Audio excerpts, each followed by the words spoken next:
안녕하세요. 오늘은 뜸법에 대한 기초와 이해라는 제목으로 수업을 진행하겠습니다.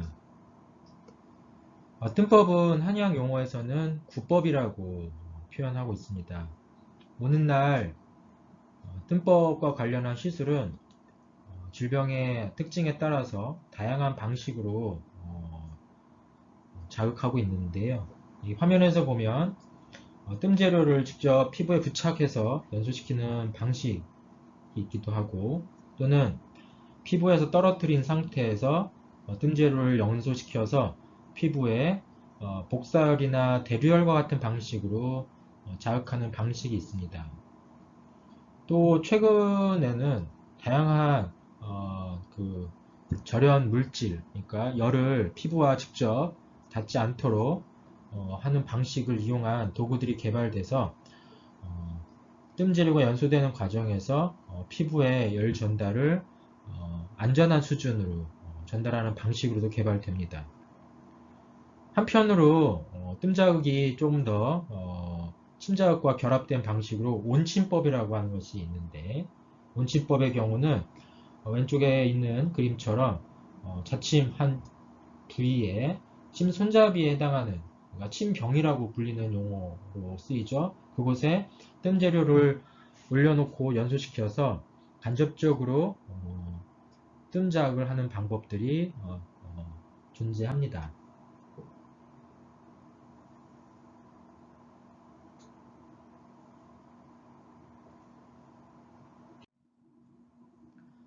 오늘 수업에서 진행되는 내용을 먼저 목차 형태로 소개해보면, 첫째로는 뜸의 개념, 배경, 역사에 대해서 소개할 거고요.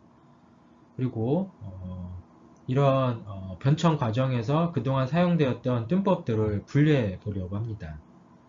다음으로는 뜸법의 시술 과정을 소개하고, 또한 이 과정에서 이제 치료적 과정과 별도로 나타날 수 있는 부작용 또는 주의사항에 대해서 안내할 것입니다.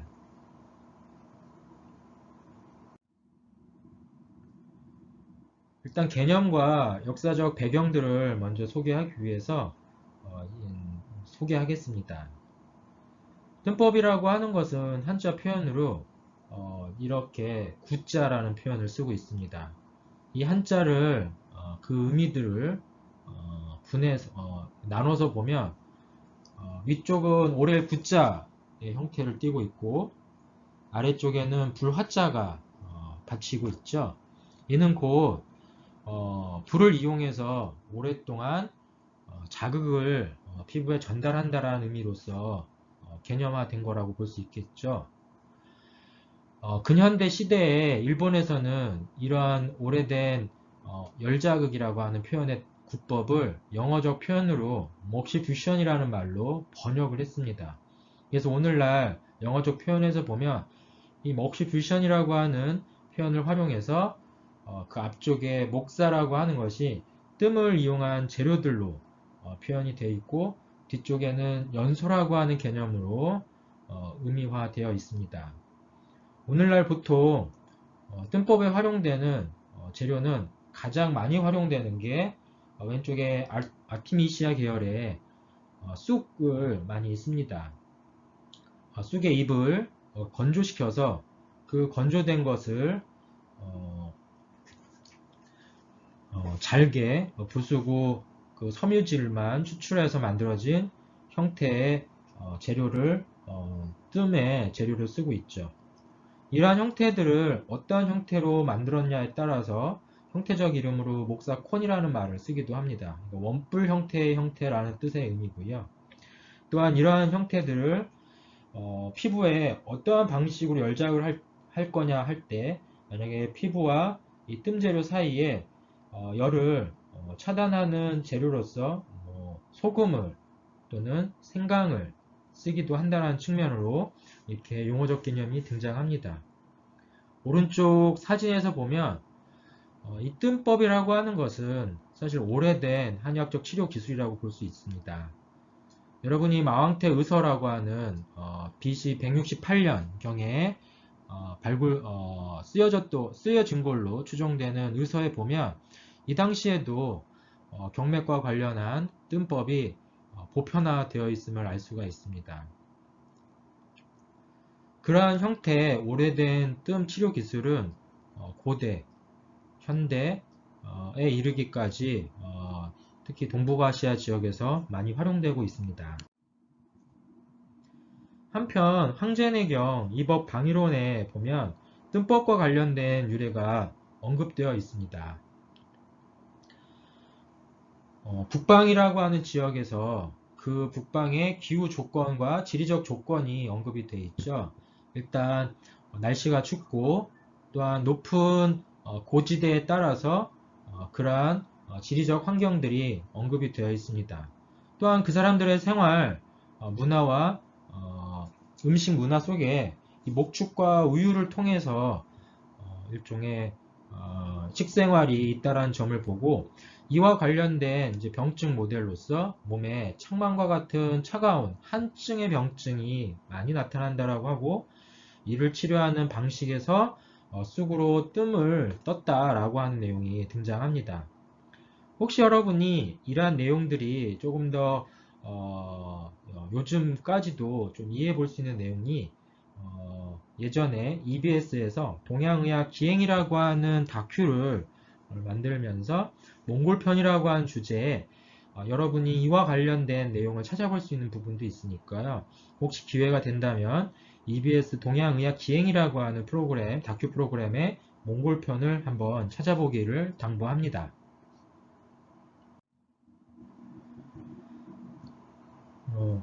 앞에서도 얘기 드린 것처럼 뜸법이라고 하는 것은 마왕태 의서에서 처음 문헌적으로 우리가 의료 기록을 찾아볼 수 있습니다.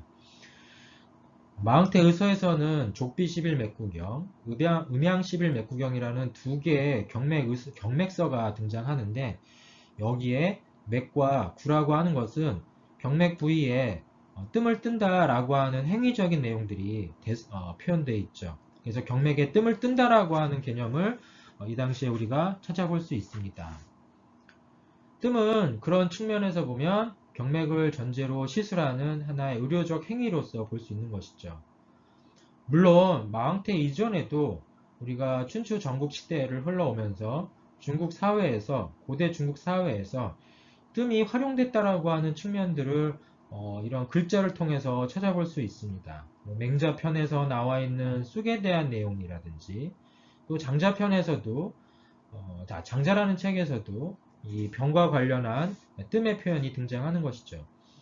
이런 것들을 종합해 봤을 때 우리가 의학적으로, 의사학적으로 중국의 그 춘추 시대 이후 전국 시대 이후로부터는 뜸 치료가 의료 행위로서 일반화됐을 거라고 생각해 볼 수 있습니다. 마흔태 의서와 의서에서 같이 발굴된 의서 중에 하나가 52병방인데요. 여기도 네 가지 뜸에 대한 치료적 의의나 부작용 내용들이 소개되어 있음을 또 살펴볼 수 있습니다. 52병방의 네 가지 뜸이라고 하는 것을 구체적으로 찾아보면 환부에 직접 뜨는 뜸으로서의 표현이 등장하는데요. 특히나 치질 치료에 뜸 치료를 해당 환부에 했다라고 하는 부분이 있고요. 그 다음에 훈증을 이용한 뜸이라고 하는 것도 있습니다. 피부에 직접 열작을 가하기보다는 연소를 시키는 과정에서 발생되는 연기와 열자극을 간접적으로 치료 부위에 자극하는 것이죠. 그리고 환부가 아닌 부위에 뜨는 뜸도 있는데요. 이런 부분들은 원위치열이라고 얘기할 수 있는 오늘날의 어떠한 침치료의 어떠한 치료의 발달 과정과 연결해서 볼 수 있을 것입니다. 한편 맥에 직접 뜸을 뜬다라고 하는 점에서 또 52병방의 내용이 등장하고 있습니다.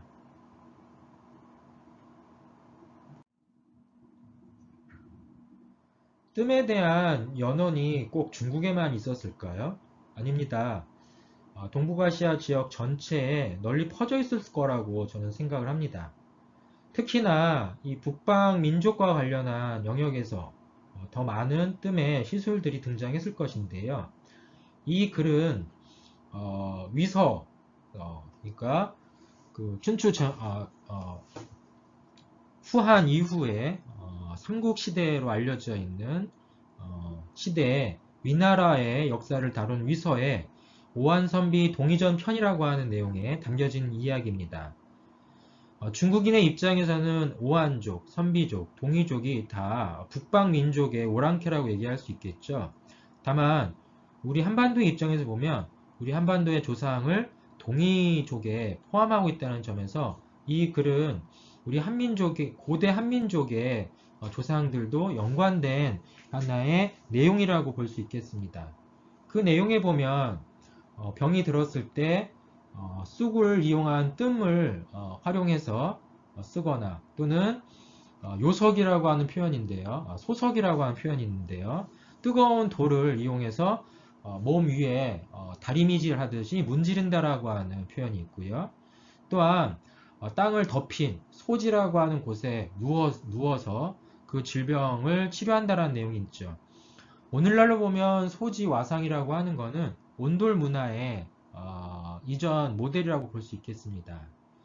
또한 이와 함께 뜸쑥과 함께 또 이런 북방 민족이 즐겨 썼던 치료법이 결맥출혈한다 라는 말인데요. 칼을 이용해서 혈관을 절개해서 출혈을 시킨다라고 하는 오늘날의 출혈요법인데요. 이러한 것들이 또 의료 질병 치료에 활용됐다라고 하는 점을 볼 수 있죠. 아마 여러분들이 경혈학 총론을 비롯한 이전의 수업에서 폄석이라고 하는 용도가 바로 이도 결맥 출혈과 관련된 질병 치료의 수단이었다는 걸 본다면 북방 민족에게 이러한 폄석과 관련한 시술적인 내용도 담겨져 있구나라고 볼 수 있겠습니다.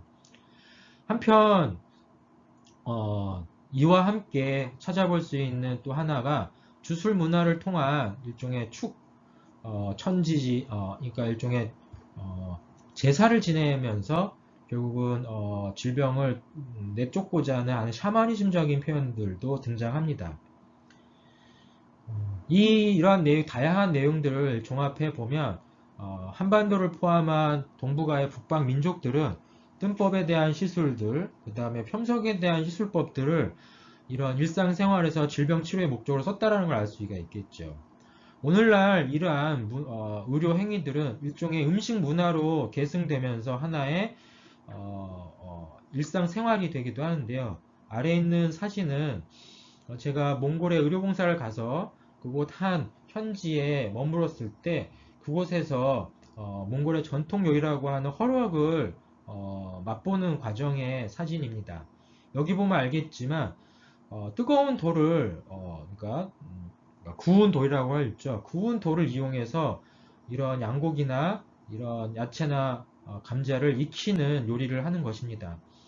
위에서 말한 것처럼 소석자위라고 하는 뜨거운 돌을 이용해서 몸을 문지른다라고 하는 행위가 바로 이러한 돌을 이용하는 건데요. 실제로 요즘 몽골에서 이러한 음식을 맛볼 때 이 요리하신 분들이 이 맛보는 분들한테 이 돌을 나눠줍니다. 뜨거운 돌을. 그래서 음식을 먹기 전에 이 돌을 이용해서 손바닥 마사지나 몸 마사지 등 자기가 원하는 부분을 이 뜨거운 돌을 이용해서 마사지하라고 하는 이야기를 합니다. 그 목적은 건강관리와 또 맛있게 음식을 먹을 수 있는 에피타이저적인 몸에 영향을 준다라고 얘기하는 것이죠. 이러한 행위를 고려할 때 북방 민족에서 이 뜸법과 관련된 온열 자극이 이게 자연스럽게 등장하고 있음을 우리는 오늘날 살펴볼 수 있는 것이죠.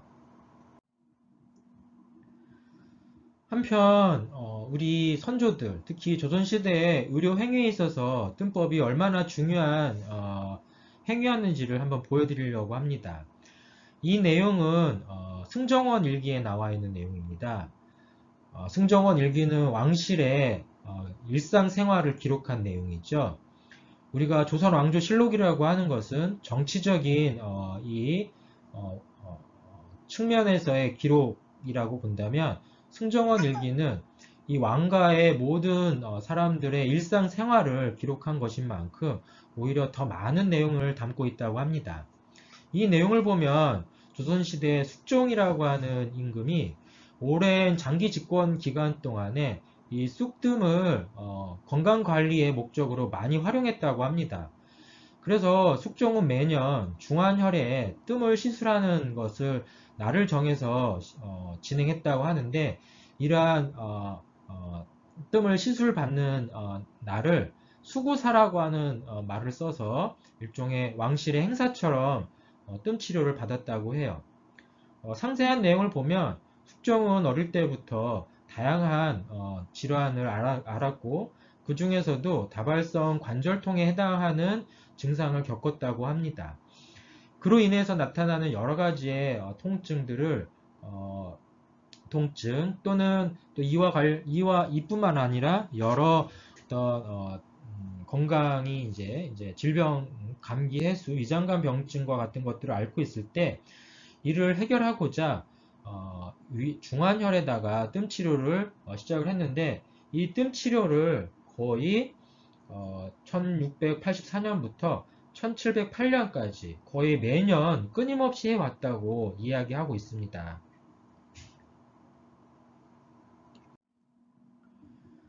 중환혈에 수구사를 했다고 해서 중환혈이 여러분이 어딘지 또 모를까 싶어서 이렇게 보여드립니다. 한의학적으로 보면 인맥에 소속되어 있고, 해부학적 특징으로 보면 위장과 관련된 중심 부위에 존재하고 있습니다. 여기에 뜸을 거의 100장을 시술했다고 하는데요. 이 100장이라는 걸 여러분 감을 잡을 수 있을까요? 이 당시에 조선시대에 썼던 뜸은 앞에서 설명드린 것처럼 원뿔 형태의 직접 뜸을 피부에 대고 뜸을 뜨게 되는 경우들이 많았는데요.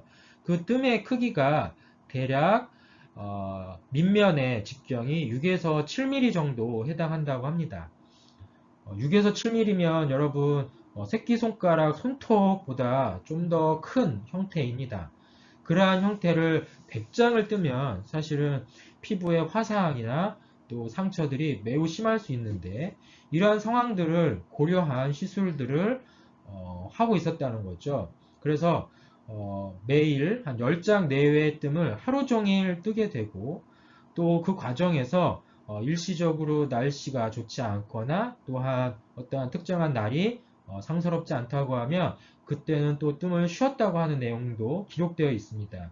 결국은 이 100장의 뜸을 뜨기 위해서 거의 보름에 가까운 날을 썼다고 하는 기록들을 보면서 뜸 시술이 얼마나 중요했고 또 중요했는지를 알 수 있는 내용이겠죠.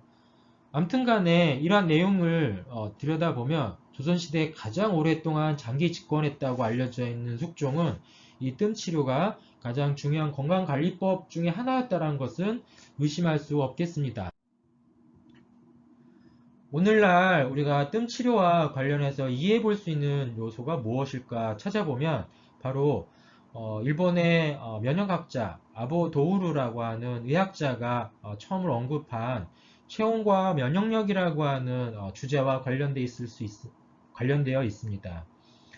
물론 한의학적 이론 체계로 여러분들한테 뜸법의 시술의 어떤 의미나 원리들을 소개할 수도 있지만, 오히려 오늘날 우리가 현대 의과학적인 입장에서 어떠한 측면이 뜸법을 통해서 이러한 효과를 극대화할 수 있는지를 보여드리고자 아보 도우르의 이론을 소개해 볼까 합니다. 아보 도우르는 우리 몸의 체온이 낮아지면 암 발생의 위험도가 높아진다고 이야기합니다. 그래서 체온 1도가 떨어지면 면역력이 약 30% 정도 떨어지고 신진대사와 관련한 대사율도 12% 감소된다고 얘기하고 있습니다. 이러한 문제를 줄이기 위해서, 특히나 체온이 저하되는 것을 줄이기 위해서 일상생활에서 운동량을 늘리거나 생활 속에서 움직임을 많이 하거나, 또한 스트레스 요인이 체온을 감소시키는 요인도 있기 때문에 일상생활에서 스트레스를 줄이는 노력이 필요하고, 또한 건강관리 차원에서 반식욕이나 족욕하기와 같은 그리고 뭐 심호흡이라고 여기 써 있는데 우리가 보면 명상하기와 같은 방식으로 호흡법을 하는 것들을 이 체온을 올리는 하나의 생활 습관으로 강조하고 있습니다. 그렇다면 우리가 한의학적으로 뜸법을 오늘날 어떠한 측면으로 이 이야기를 할 수 있을까요? 먼저 뜸으로 혈위에 쑥, 가장 많이 활용되는 약재로서 쑥이라고 했기 때문에 오늘날은 쑥의 약효를 언급을 합니다. 아르테미시아라고 하는 애엽이라고 하는 쑥의 약효와 그 다음에 열이라고 하는 자극이 동시에 우리 피부를 통해서 한의학적인 어떤 그 구조로서의 경락에 영향을 주고 이것이 기혈의 운행을 원활하게 함으로써 질병을 예방하거나 치료하는 내용이라고 이 교과서적으로 정의하고 있습니다. 물론 쑥 이외에도 여러 가지의 약물을 연소시키는 방식으로 열자극을 활용해서 경혈과 경락을 자극하는 방법이라고도 소개합니다. 이것을 오른쪽 도식으로 요약해보면 크게 6가지 방향으로 뜸의 작용이 인체에 영향을 주는데요. 첫 번째는 온열 자극이 될 것 같아요. 온열 자극이 사실은 뜸의 작용과 어떤 효과냐라고 한다면 앞에 아보도우의 말처럼 체온의 저하를 올려주는 목적으로서 온열 작용 효과가 있다라는 것이죠. 물론 그런 점에서 본다면 이미 체온이 적절하거나 높은 체온, 그러니까 발열 상태에서는 뜸 자극은 적절하진 않겠죠. 온열 자극의 특징에서만 본다면요. 그러한 생각을 한번 가져보고요. 그리고 온열 자극은 자연스럽게 인체의 신진대사를 촉진합니다. 우리 인체는 포유류에 포함되면서 항온 동물이라고 알려져 있죠. 특히나 인체는 심부 온도가 대략 36.5도를 정상 온도의 범위로 이야기합니다. 이런 36.5도라고 하는 항온 상태에서의 우리 몸은 각종 신진대사, 그 다음에 생화학적인 어떤 인체의 기능들이 원활하게 작동할 수 있습니다. 만약에 이러한 부분에서 체온이 저하되거나 아니면 여러 가지 문제로 인해서 신진대사가 저하될 때는 이러한 항상성, 체온의 조절 능력을 포함한 항상성에 문제가 되겠죠. 그래서 뜸의 작용은 바로 이런 부분들의 저하를 촉진시키는 쪽으로 자극한다라고 얘기할 수 있겠어요. 신진대사의 촉진 과정과 병행해서 나타나는 현상은 혈액순환 개선이라고 할 수 있겠습니다. 즉, 혈액의 순환이 울체되거나 저하되어 있을 때 그 저하된 저하된 상태들을 신진대사 촉진과 더불어 활발하게 야기할 수 있다는 점이죠. 이 과정에서 자연스럽게 인체 내에 울체되어 있는 염증이라든지 노폐물 또는 통증과 같은 상태들이 억제되거나 제거될 수 있겠습니다. 한편 면역력의 기능이 향상된다라고 하는 측면에서 한의학적인 이와 관련된 밀접한 기가 원기라고 하기 때문에 한의학적으로 원기 회복과 면역 기능의 향상이라고 하는 측면으로 뜸의 작용을 소개하기도 합니다. 마지막으로 이러한 전체적인 효과들은 질병의 예방, 건강의 관리, 뭐 이렇게 질병 치료, 건강의 유지라고 얘기할 수 있겠죠. 막연할 수도 있고 그 어떤 내용들이 서로가 독립적이보다 연관되어 있는 6가지의 작용인데요. 이렇듯 한약에서 표현하는 6가지의 뜸의 작용들을 여러분이 이 뜸의 정의와 함께 파악해 보길 바라겠습니다. 다음으로는 그 뜸법의 종류에 대해서 소개해 보려고 합니다. 종류라고 할 수도 있고 분류라고 얘기할 수도 있겠습니다. 가장 크게 뜸법은 애구법이라고 전통적으로 소개하고 있습니다. 가장 광의의 개념이죠. 그리고 이 애구법이라고 할 때 쓰는 거는 쑥뜸을 이용하는 방식이죠. 그리고 기타 구법이라고 하는 걸로 또 애구법이 아닌 방식을 나눠볼 수 있습니다. 이는 어떠한 약재를 이용해서 연소시키는 방법이 아니라 태양빛에 노출되는 선텐과 같은 방식 또는 최근 들어서 다양한 전열 기구를 이용해 쓰는 인체에 열자극을 주는 방식 등이 있기 때문에 이걸 기타 구법으로 해서 대분류해서 나누고 있습니다. 전통적인 애구법을 기준으로 했을 때 이 애구법의 형태학적 특징에 따라서 3가지로 구분할 수 있는데요. 첫 번째가 애주구라고 얘기할 수 있고요. 두 번째가 애권구라고 얘기하기도 하고 세 번째는 온통구라고 얘기합니다. 애주구는 뜸법의 재료가 되는 쑥뜸의 그 섬유질 가루를 하나의 원뿔 모양의 형태로 만들어서 피부 위에 부착해 연소시켜서 피부를 자극하는 방법이라고 얘기할 수 있겠습니다. 액원구법은 이런 쑥뜸의 재료를 원뿔형이 아니라 원통, 그러니까 담배 모양의 그 원통 모양으로 만들어서 그것을 연소시키되, 이 연소시키는 것을 피부에 부착해서 열작을 주는 게 아니라 피부 위에서 일정한 거리를 두고 대류나 복사열을 이용해서 피부를 자극하는 방법을 얘기합니다. 그래서 액원구는 또는 애조구라고도 표현하고 있습니다. 온통구는 일종의 특정한 그 도구, 그러니까 쑥뜸을 담은 도구를 이용해서 그 도구 속에서 쑥뜸의 연소를 시키고 그 도구가 발열하는 과정에서 나타나는 열자극을 피부나 피부 부위에 자극하는 방법으로 도구를 이용하고 있다는 점에서 온통구라는 표현을 이야기할 수 있겠습니다. 애조구는 다시 세분화해보면 직접구와 간접구로 나눠볼 수 있는데요. 직접구라고 하는 것은 피부에 직접 이 애주의 형태의 쑥뜸을 부착해서 열작을 준다는 얘기입니다. 이런 경우에는 직접적으로 피부에 열자극을 주기 때문에 피부 화상이 야기되고, 피부 화상으로 인해서 생겨나는 흉터가 환홍이 되거나 또 비환홍이 될 수 있기 때문에 피부 화상을 야기함으로 인해서 생겨나는 환홍 형태의 상처, 또 환홍되지 않은 상처 방식으로 이야기합니다. 뜸 자극 중에 가장 열자극이 심하고 또한 경우에 따라서 부작용도 야기될 수 있는 측면이 높습니다. 그 다음에 간접구라고 얘기할 수 있는데요. 이는 애주라는 형태의 쑥뜸을 피부에 직접 부착하기보다는 피부 위에 쑥재료의 연소되는 열자극이 직접 전달되지 않도록 이런 생강 또는 마늘, 소금, 아니면 밀가루와 같은 이런 밀가루 떡과 같은 이러한 전분을 이용해서 피부 위에 부착하고 그 위에 쑥뜸을 뜨는 방법입니다. 열자극이 직접 피부로 들어오지 않기 때문에 어느 정도 열자극이 완화되기도 하고 하기 때문에 환홍이나 비환홍구에 비해서 화상의 위험이 덜 합니다.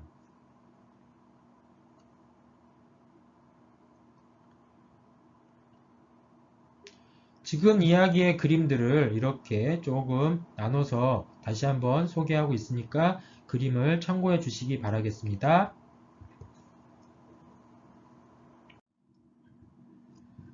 방금 소개드렸던 뜸법의 분류는 현대 우리가 알고 있는 내용을 간략하게 한 페이지로 소개한 것이고요.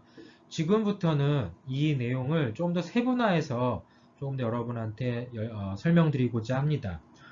아까 이야기한 것처럼 애구라고 하는 뜸법을 이용해서 직접뜸, 간접뜸, 온통구로 나눠줄 수 있다고 했잖아요.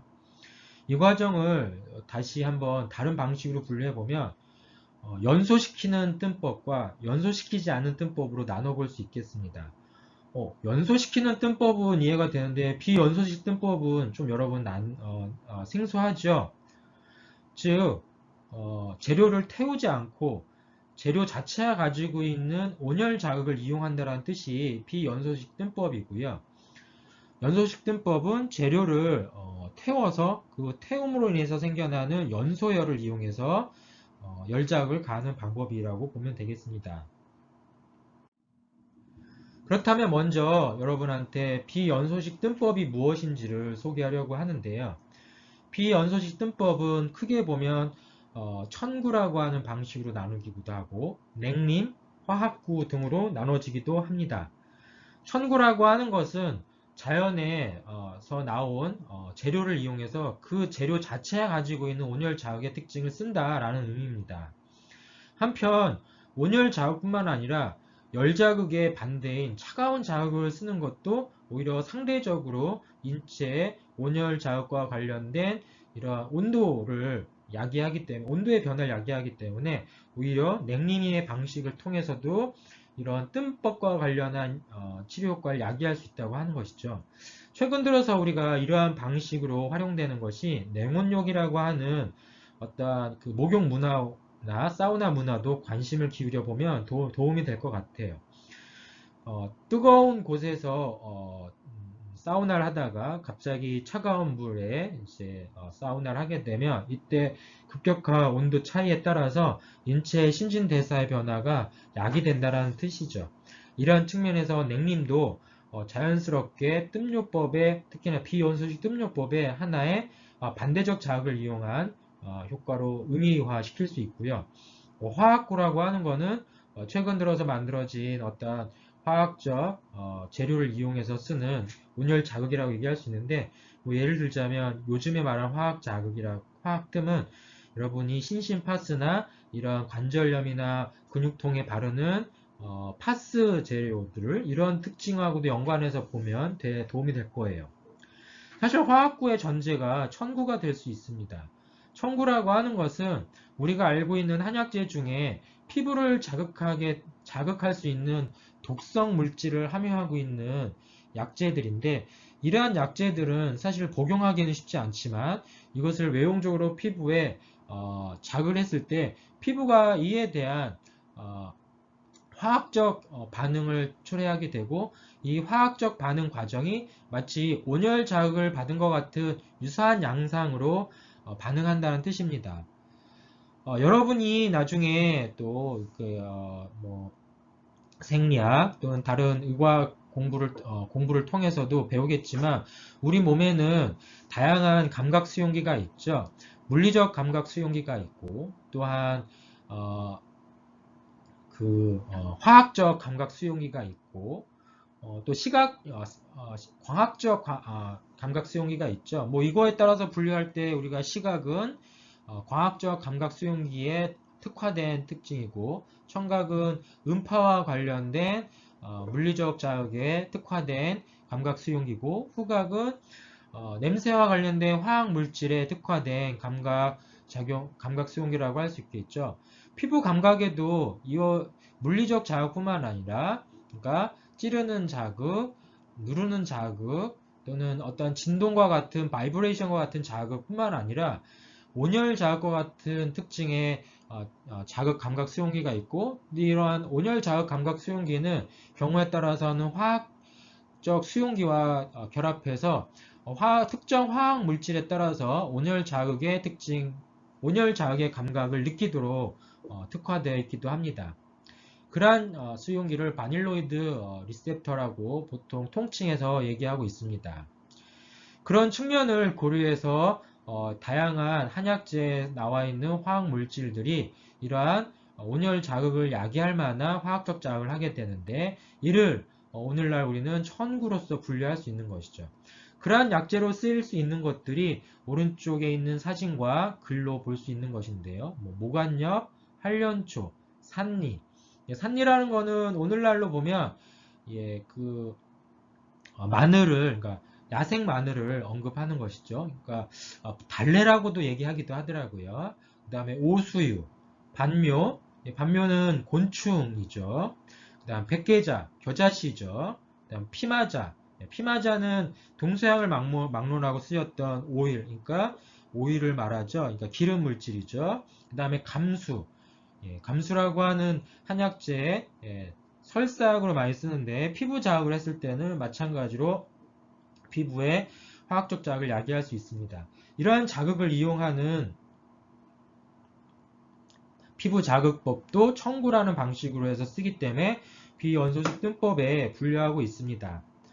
그러한 내용들을 오늘날 의료 행위나 여러 가지 방편으로 생각해 보면 화학과 같이 파스 등으로 이해할 수 있고, 여러분이 생각해 보면 한의원에서 쓰는 한방 파스와 같은 한약재를 가미해서 일종의 피부의 동통이나 근육의 문제들을 완화해주는 이러한 파스도 이런 청구로 분류해 볼 수 있겠습니다.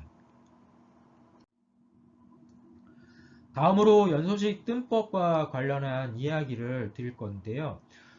재료를 그러니까 다양한 재료 그 중에서 대표적인 것은 쑥을 이용한다고 했죠. 그래서 쑥을 가루를 만들어진 이러한 재료를 옛날 용어로는 애융이라는 말로 쓰고 있습니다. 그러니까 쑥 분말이라는 뜻이 될 수도 있는데요. 보통 섬유질로 구성되어 있어서 건조시켜 놨기 때문에 이것을 압박을 해서 압력을 가해서 뭉치면 하나의 정형화된 형태를 띌 수 있게 되는 것이죠. 이 애용을 연소시키는 과정을 우리가 주로 연소식 뜸법으로 쓰기도 하고요. 그 외에도 이러한 쑥뜸이 아닌 다양한 약재를 이용하거나 재료를 이용해서 연소시킬 수 있습니다. 어쨌든 이러한 내용들은 불로 연소시켜서 그 연소되는 과정에서 발생되는 열을 피부 자극을 쓰는 것입니다. 참고로 오른쪽에 도식은 이런 쑥 재료를 연소시키면 어느 정도의 온도가 올라가는지를 관찰한 연구입니다. 지금 보면 일정한 크기의 쑥뜸을 연소를 시키면 최고 800도 내외까지 온도가 상승하는 걸 볼 수 있습니다. 여러분 800도가 인체 피부에 닿는다고 생각해 보면 그 온도는 거의 뭐 즉각적인 피부 화상을 야기하겠죠. 예. 그런 측면에서 보면 매우 고온의 열이 발생된다는 걸 알 수 있습니다. 이 과정에서 이 쑥뜸을 만약에 간접등으로 이용해서, 그러니까 간접구를 이용해서 자극을 만약에 해본다면 아래와 같이 온도가 50도 내외까지 낮출 수 있다는 걸 볼 수 있다는 얘기를 보여드립니다. 즉 피부에 부착하면 7, 800도의 연소열이 피부를 통해서 화상을 야기하면서 뜸 치료가 된다면 이러한 문제점을 최소화하기 위해서 여러 가지의 방편을 이용해서 피부에 전달되는 온도를 50대 내외로 줄이는 식으로 한약적 뜸 작용이 개발되어 왔다라고 볼 수 있겠죠. 다음으로 우리가 먼저 뜸 쑥에 대한 이해를 하기 전에 화상 유발에 대한 온도와 시간의 상관성을 여러분이 먼저 이해해 보는 게 쑥뜸을 통해서 치료 효과를 야기하더라도 어떠한 부작용, 특히 화상과 관련된 부작용을 어떻게 최소화할 건가에 대한 고민을 할 수 있을 것 같아요. 이 그림은 화상 유발에 대한 온도와 시간의 상관관계인데요. 특히나 뜨거운 물에 노출이 됐을 때 어떠한 일이 벌어지는지를 보여주는 것입니다. 아래쪽은 노출 시간을 말하는 거고요. 위쪽은 Y축은 온도를 말하는 것입니다. 만약에 뜨거운 물, 100도에 해당하는 뜨거운 물이 피부에 닿을 때는 즉각적으로 피부 화상을 야기한다 라고 볼 수 있겠습니다. 즉 화상을 야기하는 데 걸린 시간은 거의 존재하지 않을 만큼 즉각적이다 라는 얘기를 하는 것이죠. 만약에 온도가 71도, 섭씨 71도 정도 된다면 그때 피부 화상은 약 0.5초 안에 화상을 야기할 수 있다고 얘기를 하는 것입니다. 만약에 우리가 60도 내외에 60도 내외에 뜨거운 물에 노출된다면 그때는 대략 5초 정도 걸린다고 볼 수 있겠죠. 즉 여러분이 피부 화상을 야기하는데 60도 이상이라면 5초 이내에 대부분 화상을 야기할 수 있다라고 볼 수 있겠어요. 그러면 우리가 얼마나 오래 유지돼도 화상이 덜 걸릴까요? 일단 60도를 뭐 10초라고 여기서 또 다르게 표현했는데 실험 방법에 따라 약간 다른데 만약에 60도가 화상을 야기하는데 10초가 걸린다면 54.5도는 약 30초, 52.7도는 약 1분, 48.9도는 약 10분이 걸린다고 얘기할 수 있어요. 그러니까 온도가 낮을수록 화상이 유발되는데 걸린 시간은 더 길어진다고 얘기할 수 있겠죠. 이러한 어떤 데이터를 근거로 여러분이 목욕탕에서 온탕, 열탕 등이 만들어져 있고 또는 고온 사우나들이 만들어져 있을 때 그들이 인체 안전성을 고려해서 온도가 설정되어 있다는 걸 알 수가 있습니다. 물론 여러분 좀 이상해 보이죠? 찜질 사우나에 가보면 대략 70도, 80도가 되는데도 뭐 5분도 오래 있을 수 있지 않나요? 그거는 온도와 관련되어 있는 매질이 어떠한 밀도를 가지는가, 압력으로 가지는가와 관련되어 있는 거예요. 여기에 온도는 물을 얘기하는 것입니다. 근데 우리가 사우나는 물속에 사우나 실은 70도가 되는 사우나 실은 물에 노출된 게 아니라 그 공기의 온도가 70도 정도 올라간다는 거잖아요. 즉 비록 고온이지만 그 고온에 야기된 물 분자의 숫자가 적기 때문에 피부에 도달하는 열 자극은 상대적으로 즉각적이지 않기 때문에 오랜 시간을 버틸 수 있다라고 얘기하면 될 것 같아요. 그래서 우리가 온도와 화상의 관계는 고온일수록 화상 유발 시간은 짧아지지만 이때 조건은 물을 기준으로 하는 거고, 물보다 밀도가 높은 매질은 더욱 더 빠르게 화상이 오고, 물보다 밀도가 낮은 경우라면 그 화상이 유발되는 시간은 시간적으로 길어지더라. 그러니까 공기의 온도가 올라갈 때는 그만큼 화상이 바로 즉시 유발되는 거는 조금 더 딜레이 될 수 있다. 느려질 수 있다. 이 점은 감안해서 보셔야 됩니다. 그렇지만 우리가 뜸 자극에 쓰는 것은 공기를 통한 것이 아니라 뜸 재료, 즉 물보다 또는 어떤 고체의 성격의 재료를 이용해서 피부에 직접 자극하기 때문에 물과 거의 비슷한 수준의 노출 시간으로 피부 화상을 예측하는 게 바람직하겠죠. 그러한 관점에서 다양한 화상 연구들이 등장하고 있고, 여기서도 보면 결국은 어떤 온도가 얼마나 오랫동안 유지돼서 노출이 돼도 안전한지에 대한 연구들은 계속 오늘날까지 진행되고 있다는 점 생각하면서 우리가 한의학에 있어서의 뜸 치료도 앞으로 좀 보다 안전하게 시술하기 위해서는 이러한 상관성과 관련된 데이터들을 확립하면서 이해할 필요가 있겠습니다.